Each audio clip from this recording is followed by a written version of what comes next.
কেবিনে নেই পাপাই গেলটা কোথায় তাহলে?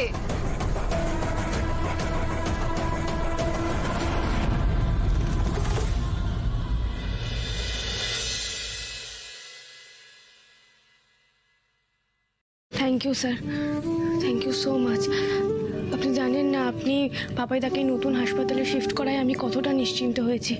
অ্যাটলিস্ট ওর সেফটি নিয়ে আমাকে আর ভাবতে হবে না।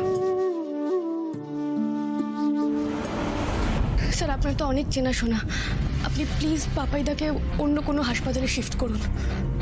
অন্য কোনো হাসপাতালে কেন? পাপাই তো এখানে বেস্ট ট্রিটমেন্ট পাচ্ছে।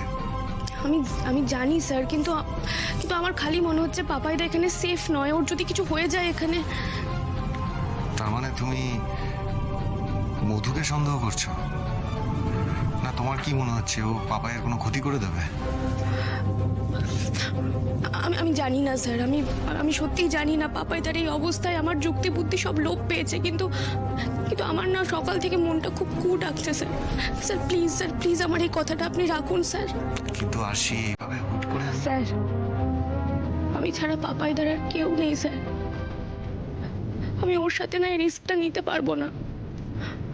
আপনি প্লিজ একটা কোনো ব্যবস্থা করুন। আর আমার কথা যদি আপনার খারাপ লেগে থাকে, আমি 100 বার হাত জোড় করে আপনার কাছে ক্ষমা চেয়ে নিচ্ছি, কিন্তু স্যার প্লিজ পাপাইদাকে অন্য কোথাও শিফট করার ব্যবস্থা করুন। আচ্ছা ঠিক আছে, আমি দেখছি। আর এই কথাটা কাউকে জানাবেন না প্লিজ।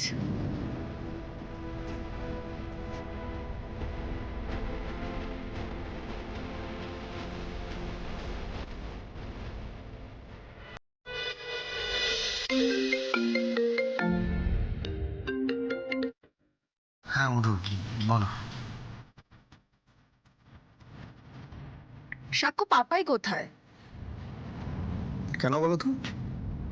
না, আমি হসপিটালে দেখতে এলাম, ও দেখছে কেবিনে নেই এখানে।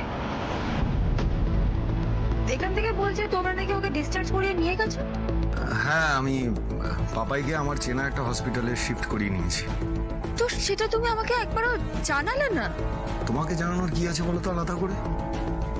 জানানোর দরকার নেই। সাক্ষ্য, আমাকে ছাড়া তুমি এত বড় একটা ডিসিশন নিয়ে নিলে। This is disgusting.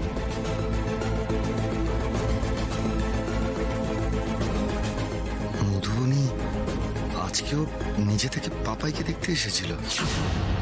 স্যার, এবার তো ভাবুন, মধুবনী ম্যাডাম পাপাইদার এত খোঁজ কেন নিয়ে যাচ্ছে?